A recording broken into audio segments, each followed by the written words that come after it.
బ్రహ్మంగారి కాలజ్ఞానం ప్రకారం జూలై నెల 24వ తేదీన 25వ తేదీన జపాన్లో భూకంపం జరగబోతుందని చెప్పారు.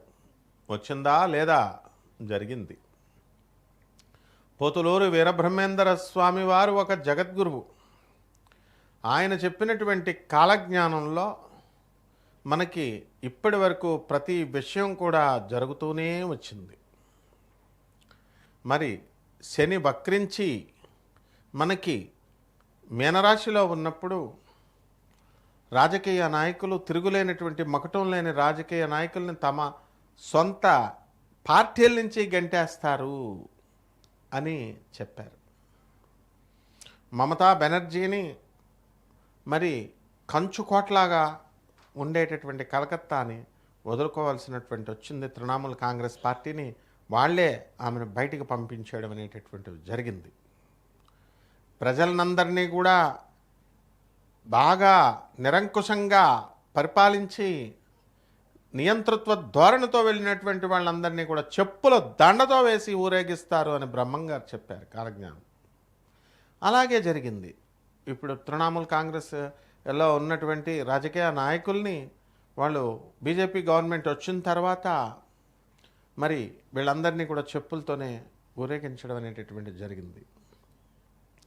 ఈ యొక్క బ్రహ్మంగారి దీంట్లో ఈ కాలజ్ఞానంలో కొన్ని ఎర్త్ క్వేక్స్ అనేటటువంటిది 2026 సంవత్సరంలో ఫ్రీక్వెంట్ ఎర్త్ క్వేక్స్ అని చెప్పి ఇండియాలో కూడా రావడానికి అవకాశాలు ఉన్నాయని చెప్పారు. ఆ విధంగా మనకు భూకంపాలు అనేటటువంటిది ట్రెమర్స్ అనేటటువంటివి రావడానికి అవకాశాలు ఉన్నాయి. అలా మీరు కాలజ్ఞానం చదవరు, ఏదో మిడిమిడి ఏదో సినిమా చూడడం, ఆ తర్వాత ఎవరో చెప్పింది పాతకాలం వాళ్ళు చెప్పింది మీరు చెప్పడం, అది చూసి నీకేం కాలజ్ఞానం తెలియదు అని కామెంట్లు పెట్టినటువంటి వాళ్ళు ఉన్నారు. వాళ్ళకి నేను చెప్పేటటువంటిది ఏంటంటే, అమ్మ పరిపూర్ణంగా వీరబ్రహ్మేంద్ర స్వామి వారి కాలజ్ఞానాన్ని నేను చక్కగా చదివాను. మీకు అందుబాటులో లేనటువంటి తాళపత్ర గ్రంథాలన్నీ కూడా నేను చూశాను. కాబట్టి నాకు ఆ యాక్సెస్ ఉంది ఆర్కియలాజికల్ డిపార్ట్మెంట్తో. అందువలన చక్కగా నేను చెప్పేటటువంటి వాళ్ళని కూడా డైజెస్ట్ చేసుకోండి. కఠినంగానే ఉంటాయి, ప్రాణ నష్టాలు ఇలాంటివన్నీ చెప్తారు. మిగతా జ్యోతిష్కులు కూడా చెప్తున్నారు. అంతేగాని మీరు అది కలగదు అంటే ఇది ముల్లపూడి కాలజ్ఞానం చెప్పాల్సి వస్తుంది. మేము చెప్పిందే జరుగుద్ది. అందువలన మీరు చక్కగా నేర్చుకోండి అంతే. అంటే కాలజ్ఞానంలో పోతులూరు వీరబ్రహ్మేంద్ర కాలజ్ఞానంలో కూడా ఏమని చెప్పబడి ఉంది, శిష్యులకు గురువులు ఖచ్చితంగా వీళ్ళు నీతులు చెప్తారు అని. అంటే శిష్యుడు టీచర్స్ దగ్గర నేర్చుకోవాలి, గురువుల దగ్గర నేర్చుకోవాలి. శాస్త్రీయంగా చెప్పినప్పుడు, కఠినంగా ఉన్న ఓపెన్గా చెప్పినప్పుడు. అది లేకుండా మీరు సలహాలు ఇస్తున్నారా లేదా కొంతమంది, అదే ఇవన్నీ కూడా తోలు తీసేస్తానమాట. అలాంటివన్నీ నాకు చెప్తే మిగతా వాళ్ళకి చెప్పుకోండి. వెళ్ళి డిసిప్లిన్డ్గా ఆర్గనైజ్డ్గా మనం ఉండాలి, అదే జీవితానికి పరమార్థం అని చెప్పాడు ఆయన. ఇప్పుడు కలియుగాంతం జరుగుతున్నారు. భవిష్యమాలకి కరెక్ట్గా చెప్తోంది. భవిష్యమాలకి కాశీనాథ్ మహారాజు గారు, మరి శోభారాజు గారు అన్నమయ్య మరి పాటలు పాడి చక్కగా తిరుమల తిరుపతి దేవస్థాన విద్వాంసురాలు ఆమె. ఇటీవలే నేను కూడా చక్కగా ఈ భవిష్యమాలకి చక్కగా ఆయన మోహన్ బెహ్రా అని బెనారస్ నుంచి మనకి చెప్పడం జరిగింది. మొత్తం ఎప్పటికప్పుడు అప్డేట్ చేసుకుంటుంటారు. మా శోభమ్మ చక్కగా అక్కడికి కాశీ వెళ్ళి చక్కగా ఫంక్షన్లో కాశీనాథ్ మహారాజు గారు భాగవత సప్తాహంతో పాటు ఈ యొక్క భవిష్యమాలకి యొక్క కార్యక్రమాల్లో పాల్గొని వచ్చారు. అరే ఇవన్నీ కూడా రీసెర్చ్ యాక్టివిటీస్ ఎప్పటికప్పుడు జరుగుతున్నాం, మీకు అప్డేట్ చేస్తున్నాం. సో దాన్ని డైజెస్ట్ చేసుకోవాలి. అంతేగాని బాగా తప్పులు చెప్పి అబద్ధాలు చెప్పేవాళ్ళు మాటలు వినడం, వాళ్ళకేమో నిజాలు చెప్పేవాళ్ళకి విమర్శిస్తే ఏం చేస్తాను, నేను తోలు తీసేస్తాను.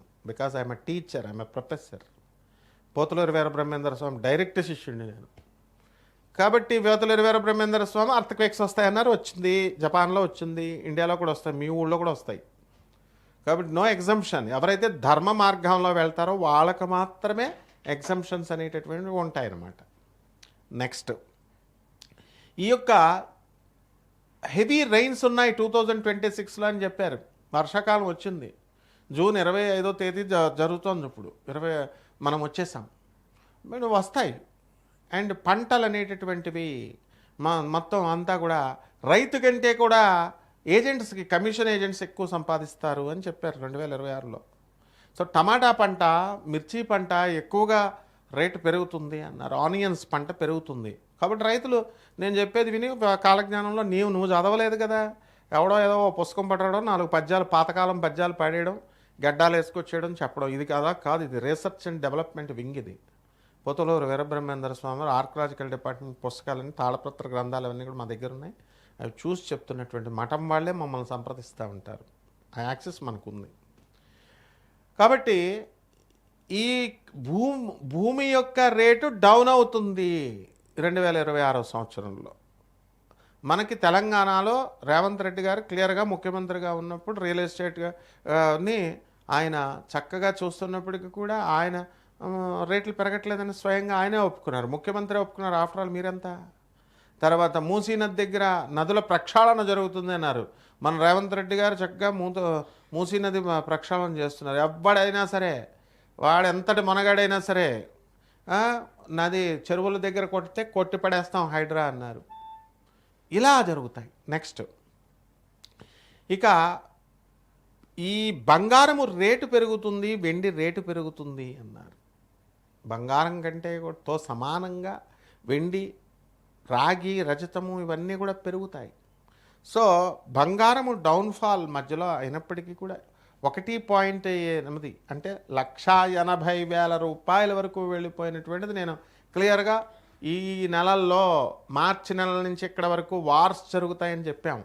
దాని ప్రకారమే ఈ యొక్క ఇరాన్ తర్వాత ఇజ్రాయెల్ యుద్ధాలు జరగడం, మరి వెంటనే బంగారం రేటు పడిపోతుందని చెప్పాను. 1,50,000 పడిపోయింది. మళ్ళీ జూన్ నెల 20వ తేదీ దాటిన తర్వాత రేటు పెరుగుతుందన్నాం. 1,55,000 యాజ్ ఆన్ దిస్ డేట్ 25వ తేదీకి జరిగింది. వెండి రేటు పెరుగుతుందన్నాం. 2,25,000 చిల్లర ఏదో అవుతుంది. సో బంగారంతో పాటు వెండి, రజతము, కాపర్ ఇవన్నీ పెరుగుతాయి. మహిళల్లో మన పరివర్తన వస్తుంది అన్నారు. అక్రమ సంబంధాలు పెరిగిపోతాయన్నారు. లివింగ్ ఇన్ రిలేషన్స్ చేయట్లేదా? డేటింగ్ రాలేదా? కోలివింగ్లు హాస్టల్లో రేవా? ఓయో రూములు రాలేదా? ఇవన్నీ బ్రహ్మంగారు కాలజ్ఞానంలో చెప్పారు. అంటే నీకు ప్రాచీన భాషలో చెప్పరు, డీకోడింగ్ చేయడం రావాలి. సో ఈ యొక్క మహిళలు ఉద్యోగాల్లో ముందుకు దూసుకు వెళ్ళిపోతారన్నారు. విమాన ప్రమాదాలు ఉన్నాయన్నారు. విమాన ప్రమాదాలు 2026లో మొన్నే జరిగింది. ప్లేన్ క్రాష్, ట్రైన్ యాక్సిడెంట్స్ ఉన్నాయి. అంటే అన్నీ అపశకునాలేనా అండి అంటే బ్రహ్మంగారు జాగ్రత్తలు చెప్పారు.